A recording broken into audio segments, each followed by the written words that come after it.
Assalamualaikum warahmatullahi wabarakatuh. Sebelum kita mulai pelajaran pada pagi hari ini, mari kita berdoa terlebih dahulu. Berdoa mulai.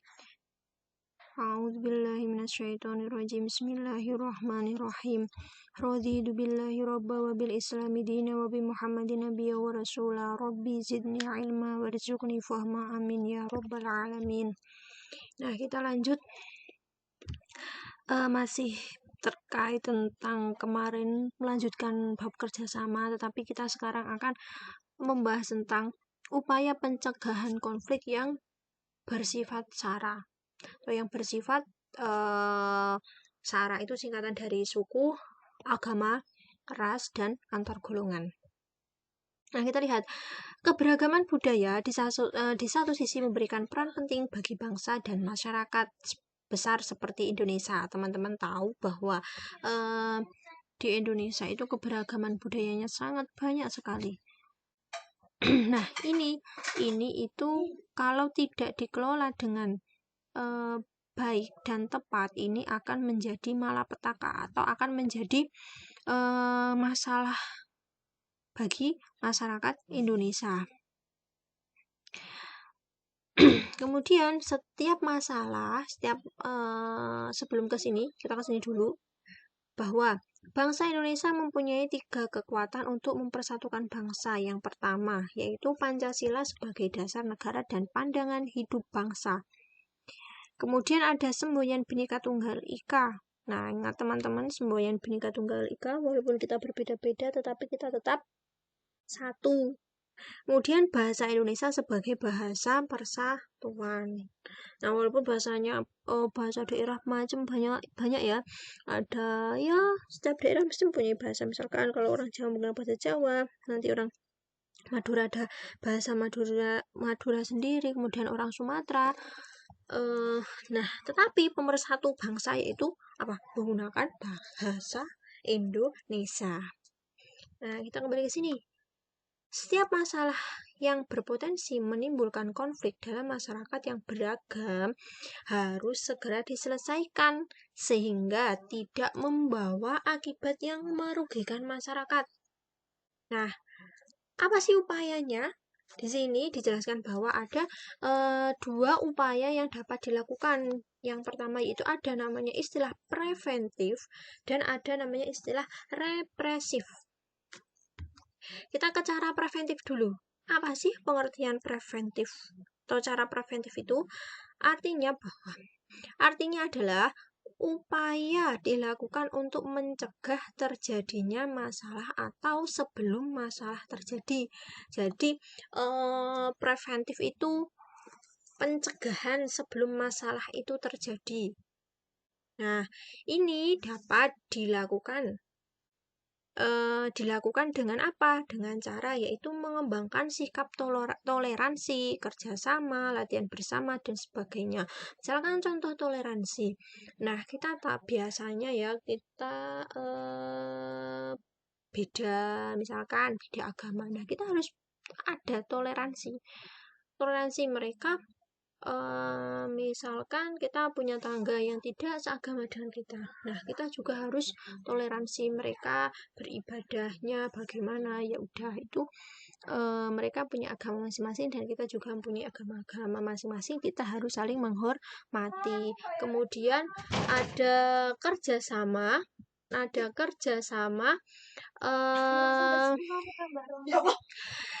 kerjasama yang kedua yaitu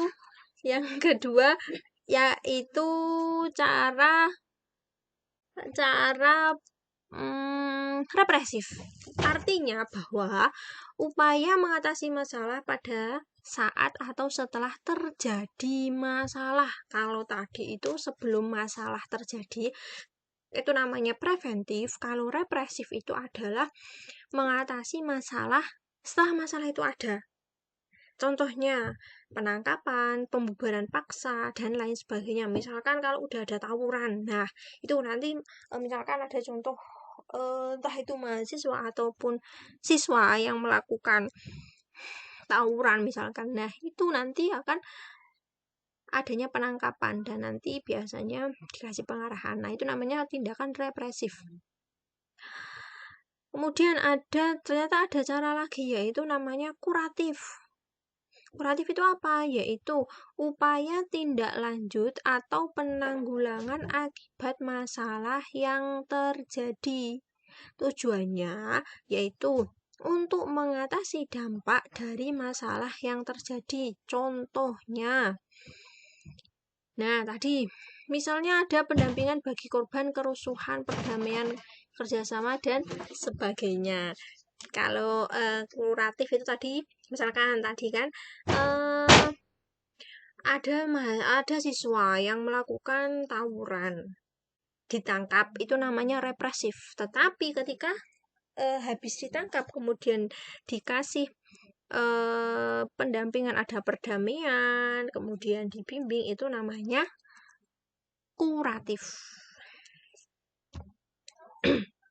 Nah, kalau menurut kalian lebih baik mana? Itu tergantung itu ya, penerapannya, tergantung masalahnya juga.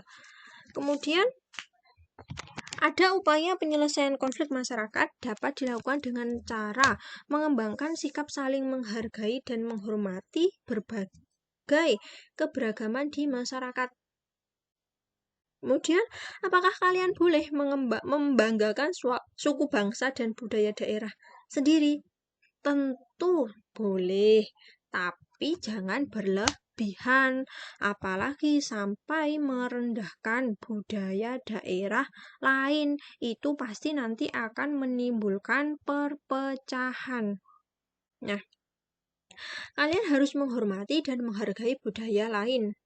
Hal ini dilakukan agar apa? Agar bangsa Indonesia menjadi bangsa yang kuat dan maju serta disegani oleh bangsa lain. Nah, misalkan biasanya saya suku Jawa misalkan, tidak mau iya, kamu boleh membanggakan kamu sebagai suku Jawa, tetapi kamu tidak boleh memandang rendah suku lainnya.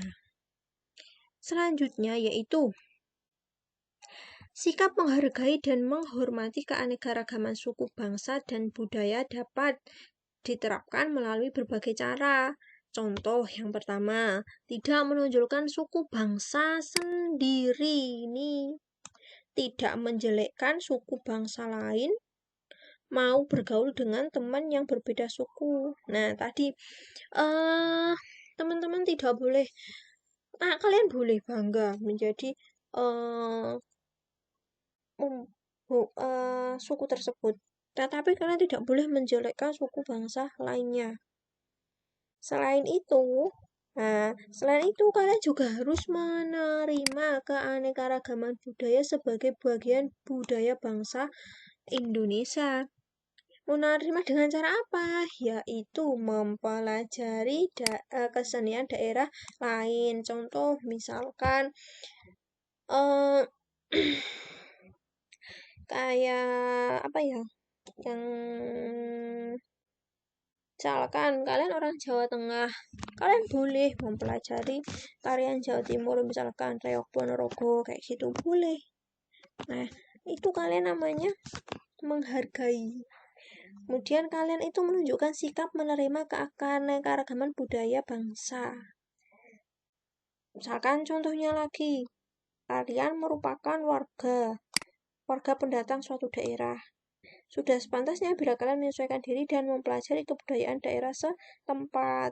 Nah, tidak hanya mempelajari budaya setempat, tetapi kalian juga harus menghormati tetangga. Misalkan kalian jadi orang pendatang baru, lah. Misalkan aja kalau kalian di pondok, kalian sebagai anak baru kayak gitu kan, santri baru. Yo, kalian harus bisa menerima, harus mempelajari apa ya, aturan yang ada di pondok. Nah, ibaratkan seperti itu. Kalian harus bisa menyesuaikan diri. Nah, pada akhirnya kalau kalian sudah kenal teman-temannya, sudah kenal kakak kelasnya, nanti kalian akan pada akhirnya akan ada kerukunan. Nah, kalau ini tadi contohnya di negara, berarti kerukunan antar suku bangsa akan tetap terjaga. Kalau contohnya tadi yang saya contohkan simpel, ya tadi ketika kalian di pondok kayak gitu, berarti kalian nanti akan menciptakan kerukunan antar santri. Nah, ini contoh. Ini adalah Pertunjukan kesenian daerah merupakan cara menghargai keanekaragaman budaya. Ini adalah tari kecak. Tari kecak berasal dari mana? Dari Bali. Di sini apa? Di sini ini para penarinya banyak banget ini. Ini para penonton bisa menonton secara langsung. Kalau ada pertanyaan dari saya, kalau ada pertanyaan bisa ditanyakan lewat WA. Untuk tugasnya ya nanti selain saya scroll dari sini nanti akan saya potongkan PDF-nya yang bagian ini ya. Tugasnya uji kompetensi bab 4 ada 8 soal. Silahkan teman-teman salin di buku tulis kalian, kemudian soal beserta jawabannya, kemudian dikirim lewat Google Classroom. Jika ada kendala, silahkan menghubungi saya. Dari saya kurang lebihnya mohon maaf. Semoga bermanfaat. Wassalamualaikum warahmatullahi wabarakatuh.